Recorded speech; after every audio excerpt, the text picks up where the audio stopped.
Nagluto ako ng tinola guys para sa dinner namin. Favorite namin tatlo to guys. Ito yung ulam na hindi talaga kami nagsasawang kainin.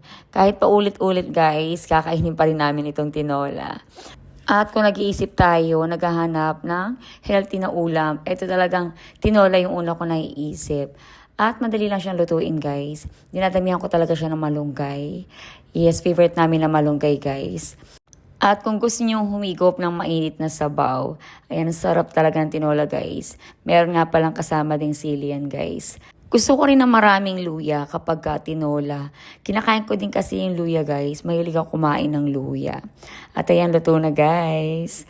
Ayan ang aking mag-ama, kakain na. Si Mike mahilig din talaga sa gulay. Hindi naman lahat ng gulay kinakain niya guys, pero marami siyang gulay na kinakain. Ayan, kagaya niyang malunggay, sayote. Kinakain niya talaga yan guys. Yung anak ko guys, nasanay din talaga sa gulay.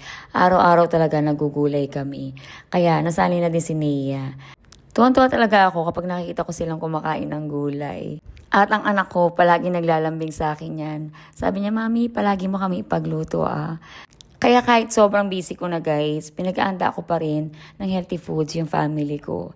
Thank you nga pala guys sa mga palaging nanonood ng mga videos namin. God bless!